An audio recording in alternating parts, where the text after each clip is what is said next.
Success lives where most people don't want to go.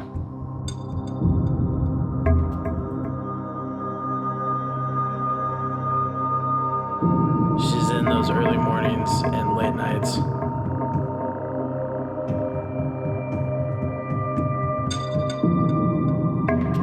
Where it's so dark out, the water is brighter than the sky.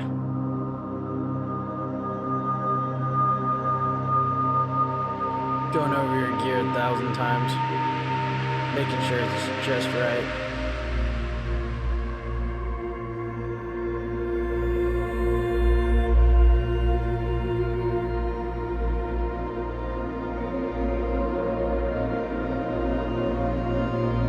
Success lives here.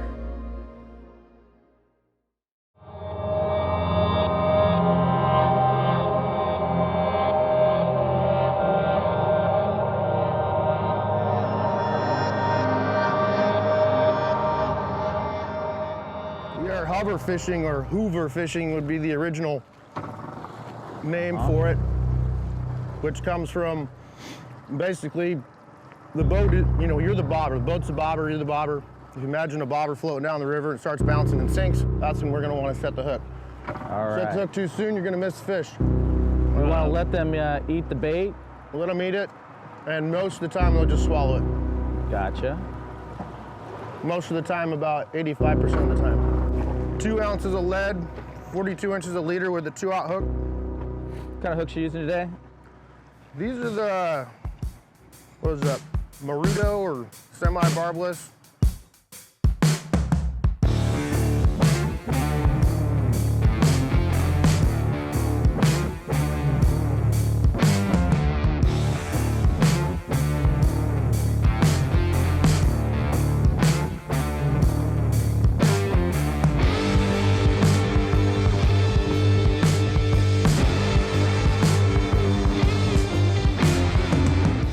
So fortunately this year, I got invited to go hover fishing for the first time. Never did it, and went out with a great guide by the name of Guthrie, and we were gonna go hover fishing for salmon in the mouth of the Clickitat River, actually on the Columbia right in front. You know, you're up in the Columbia River Gorge, so you have high plateau, steep, sided cliffs on each side of the river. Where ancient glaciers came through and carved out the Columbia River. Just a new experience for me, and any new experience in fishing is exhilarating, that's for sure.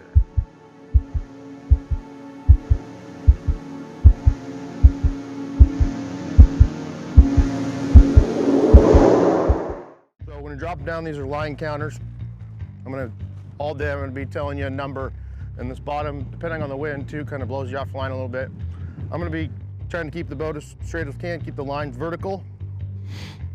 And that, like I said, the number, so I'll say 23.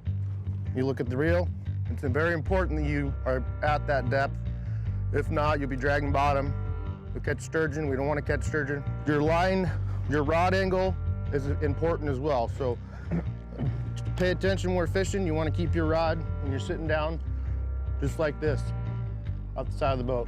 If you're up here like this, obviously that changes your depth. If you're lower, so I have that 5 feet on my counters, and I've established that by sticking the rod in the rod holder when the boat's out of the water and making sure that bait's about a foot off the bottom. When the fish bite, they're gonna thump it. We've got pea mouths up here. They're little fish about this big, and they sit there and they peck. Your rod will feel like it shakes. It's not a salmon, I promise. Salmon, when they grab it, they'll hit it a couple times. It may go flat, but when it starts to pull down, that's when you want to set the hook. And you want to set the hook, and you're going to want to reel on them. They almost always come straight up to the boat. They feel like they're about that big, and then they'll start fighting you. If we hook a fish on this side of the boat, I want everybody to reel them in. I want you to stay fishing on the opposite side until I say reel them up. If that fish goes under, it'll tangle them up. Doubles, triples are very common hover fishing. So have a good chance of hooking another fish if we keep lines in the water.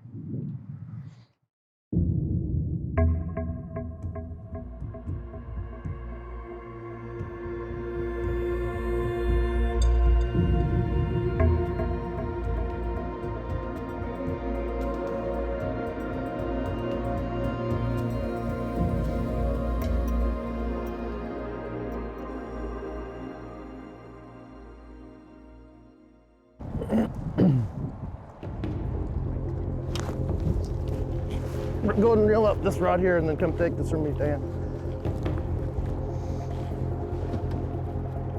So stop it, so pull some line off of it. Here, I'll take that rod. Go ahead and get that rod back there. You guys, okay?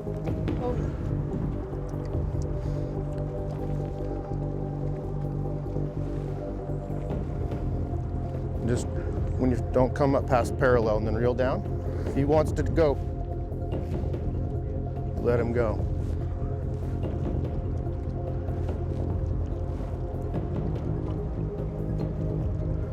If he goes under the boat, I want you to go all the way down the water. I want you to stay right here on the rail.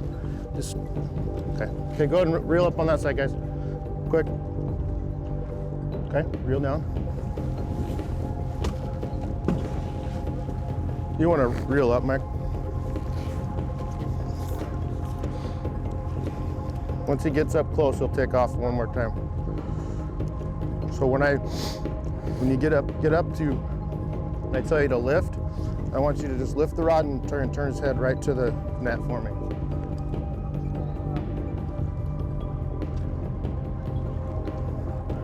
He'll reel down. Don't stop. Just reel it down into the water. Okay, and lift up nice and slow. Pull the rod over that way. Okay, reel down again. Okay, lift up. Lift. Boom, just like that.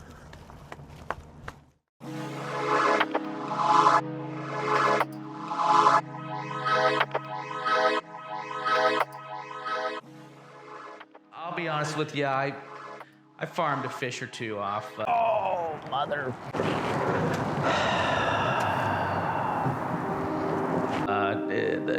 It's my first time, and I don't know what to expect. I've never done it before, but I was excited, and to see. You really didn't even see the bite, but you had to feel the bite, at least for me. And you had that little tap, tap, tap, and I wanted to rip on its face real hard.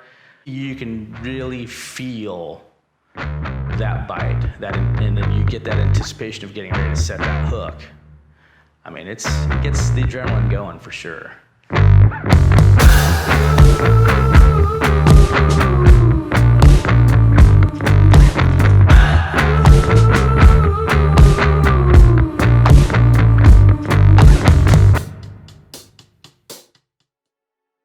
It was great. It was fantastic. I think for 7 of us on the boat, we actually harvested 14 legal-sized fish and 2 jacks. I gotta say, Kenny was a super great guide. It was great to be able to switch places and be an actual customer rather than being a fishing guide for the day. Would you go with Kenny again? Oh, I'd go with Kenny in a heartbeat.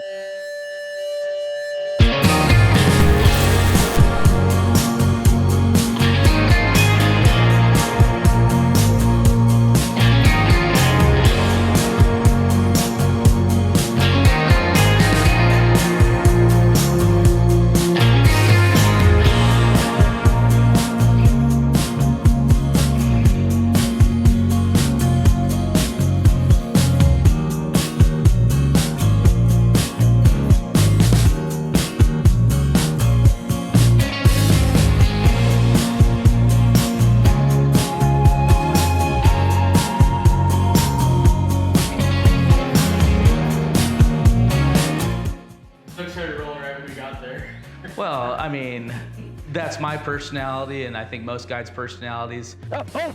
I'm just messing with you. I let the river tell me.